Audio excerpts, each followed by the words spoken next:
Bonjour à toutes et à tous sur Au large biblique, le podcast qui explore la Bible. Aujourd'hui, il faut nous préparer à partir, à sortir, de manière littéraire bien entendu, avec un peu d'imagination. Notre point de départ nous attend à Jérusalem après l'aurore. Je vous rassure, c'est une petite marche qui ne nécessite pas un grand équipement. Nous allons faire les premiers kilomètres de notre récit aux côtés des disciples d'Emmaüs.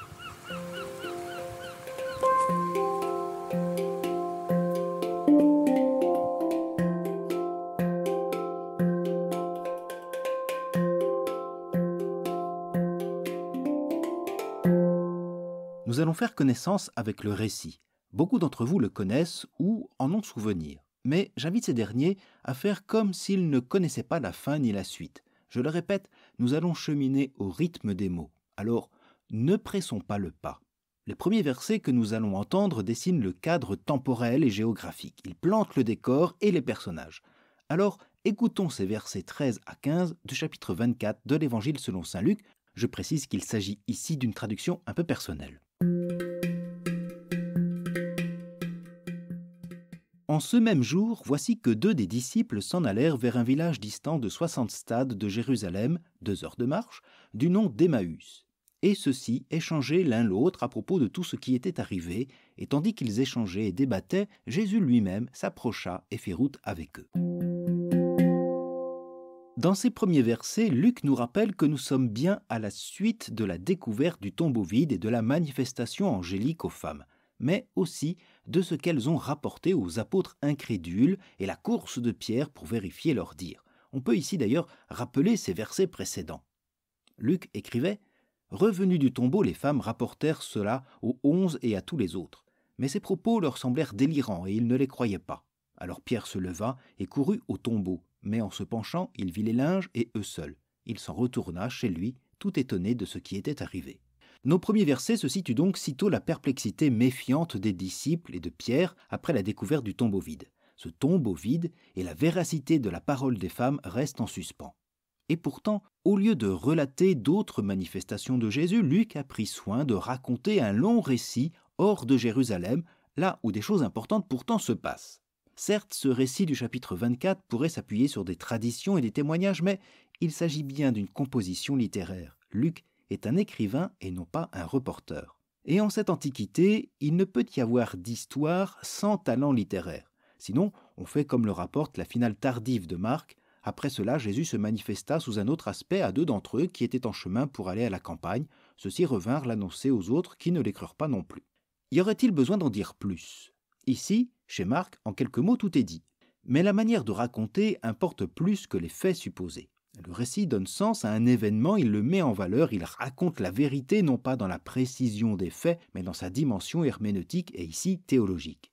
La vérité non sur le comment, mais sur le pourquoi, et c'est bien plus important ici. Que va nous dire ce passage de la résurrection et de l'avenir des disciples de Jésus ? En faisant mémoire ici de ce même jour, et on y reviendra encore, Luc insiste bien pour que nous fassions le lien entre ce qui va se dérouler sous nos yeux et à nos oreilles à travers ce récit et tout ce qui s'est passé auparavant.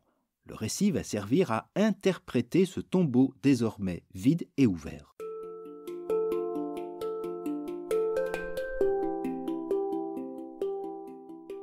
En ce même jour, jour d'importance où reste en suspens la question de ce tombeau vide, 2 disciples décident de partir.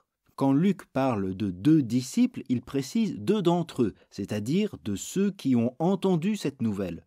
Ils ne sont donc pas dans l'ignorance, ils partent en connaissance de cause. Et c'est ce qui doit nous étonner. Pourquoi partir à ce moment sans vouloir en savoir plus ? Effectivement, contrairement à ce qu'on pourrait attendre, une confirmation expresse de la résurrection, Luc nous invite à quitter Jérusalem pour Emmaüs. Alors, je fais un petit aparté sur ce mystérieux village parce que je sais qu'on va me poser la question. Le récit nous dit que Emmaüs se situe à une 60aine de stades, soit à peu près 11 km, 2 heures de marche. Mais dans quelle direction ? Ce village d'Emmaüs, en Judée, est connu par d'autres témoins, comme dans le premier livre des Maccabées, au chapitre 4, verset 3, au chapitre 9, verset 50, ou par Flavius Joseph, ou d'autres témoins, sans pour autant qu'on puisse précisément le situer. D'autant que certains manuscrits font mention non de 60, mais de 160 stades, c'est-à-dire 30 km au lieu de 11. Et donc, plusieurs hypothèses ont été émises, et j'en évoque ici que quelques-unes pour les curieux de géographie biblique. À propos d'Emmaüs, le premier lieu souvent évoqué est le site d'Amvas, baptisé aussi Emmaüs Nicopolis, situé à 25 km à l'est de Jérusalem, sur la route menant à Jaffa, Tel Aviv, à proximité de l'abbaye cistercienne de Latroun, connue pour son bon vin. Emmaüs Nicopolis bénéficie d'une présence chrétienne liée au récit de Luc dès le IIe siècle et des restes archéologiques d'une grande basilique du IIIe siècle. C'est le lieu le plus probable selon beaucoup de spécialistes sans qu'on puisse être affirmatif. Le second lieu en Israël, qui est associé à l'Emmaüs de Luc, se trouve proche de Kiryat Yéraïm, dans un village appelé Abou Ghosh, où se trouve une autre abbaye, une abbaye bénédictine cette fois-ci. C'est sur la même route que l'Emmaüs Nicopolis, mais à 12 km seulement de Jérusalem. À l'intérieur de cette abbaye, d'ailleurs, on peut voir et on peut encore admirer de magnifiques fresques datant de la période des croisades. Les croisés avaient fait de ce lieu un sanctuaire dédié à la fraction du pain. Et puis on a un troisième lieu qui revendique d'être l'Emmaüs biblique, ou du moins celui de Luc, c'est le village d'Al-Kubaïba, à 5 km au nord d'Abou Ghosh. Les textes des croisés évoquent un Castellum Emmaüs, le lieu sur lequel plus tard les franciscains construiront une église pour commémorer le site de cette fraction du pain.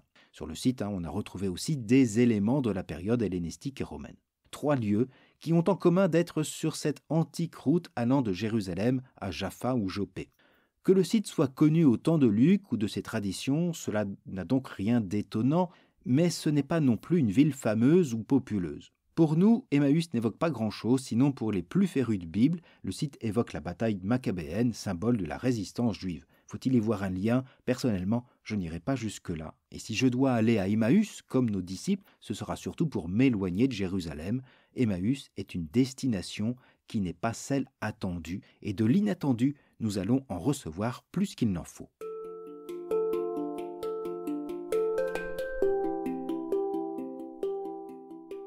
Après cette parenthèse sur Emmaüs, je reprends ma question. Pourquoi ces 2 disciples quittent-ils Jérusalem à cet instant précis sans vouloir en savoir plus? À bien écouter, le récit, loin de raconter une victoire ou une joie, s'ouvre sur un constat d'échec. Et oui, le groupe des disciples de Jésus se disloque. Ce même jour, 2 d'entre eux se séparent de la ville où tout se passe, ils s'éloignent donc des événements et ce faisant, ils se séparent du reste des disciples, dont Pierre, resté avec les autres à Jérusalem. Nos 2 disciples n'attendent pas une confirmation ni la fin d'une enquête. Ils n'attendent plus, et on pourrait dire même qu'ils n'attendent plus rien. Et ils s'en vont ainsi vers un village banal, perdu, tellement perdu que personne encore aujourd'hui ne saurait les situer avec cette certitude. Ils s'en vont par 2, comme l'envoi en mission de Jésus, certes, mais il ne s'agit pas ici de mission, bien au contraire. Ils fuguent ainsi loin de la ville, mais aussi loin de ceux qui furent leurs compagnons de route, aux côtés de Jésus, leurs amis. Emmaüs, c'est l'histoire d'une fraternité brisée, c'est l'histoire d'une démission. Le texte même souligne ce fait en indiquant que nos 2 personnages disputaient ou discutaient entre eux et débattaient ensemble. 2 verbes très proches, et Luc semble se répéter, mais c'est une manière d'insister sur cet élément important. Les 2 disciples ne font pas que marcher, ils parlent de ces événements. L'expression pourrait nous faire penser à une simple conversation, cependant, la traduction a un peu terni la force des termes. Ils parlent, mais ce n'est pas une discussion sur la pluie ou le beau temps. Le terme grec employé est celui d'omiléo. C'est un verbe qui signifie aussi avoir commerce, négocier, se rencontrer de manière hostile aussi parfois, ou en venir aux mains même. Sans aller jusque-là, on sent que la discussion est houleuse. Il y a du questionnement, il y a du débat, de la disputatio. Ils parlaient, ils débattaient, ils discutaient ensemble. Et ce dernier verbe est utilisé une autre fois chez Luc à propos de l'identité du traître. Ils se mirent à débattre les uns et les autres, lequel d'entre eux allait faire cela. Donc non seulement le groupe des disciples se disloque sur le plan spatial, mais aussi sur le plan des idées. Il y a débat et désaccord entre les disciples, y compris entre nos 2 compères. Et ce désaccord est lié justement aux événements du matin. Ils partent donc à cause, en raison de cela, ou du moins avec leurs doutes et leurs interrogations sur ce sujet. Est-ce qu'ils fuient les problèmes? Ce serait peut-être trop faire de psychologie, mais ils partent et leur départ textuellement est lié à l'événement de la résurrection et les événements passés. En les suivant, finalement, Luc nous fait cheminer avec ces 2 personnages pour qui tout semble trouble, pour ne pas dire sombre et fini. Et pourtant, Jésus choisit de rejoindre non pas ceux qui sont restés à Jérusalem, non pas les femmes qui ont cru et même pas Pierre qui est allé vérifier, mais d'abord ceux qui fuient, ceux qui partent. Mais j'anticipe, car cette venue de Jésus à leur côté sera le sujet de notre prochain épisode. Que vient faire ici Jésus et surtout de cette manière surprenante? D'ici ce prochain épisode, vous avez le temps de vous reposer de ces premiers kilomètres vers Emmaüs. J'espère que vous n'êtes pas trop fatigué. S'il vous reste encore un peu d'énergie, vous pouvez aller consulter le blog et en profiter pour participer au petit jeu. Tout est dans l'espace confinement biblique avec plein d'autres pages, des documents, etc. À bientôt donc sur Au Large Biblique.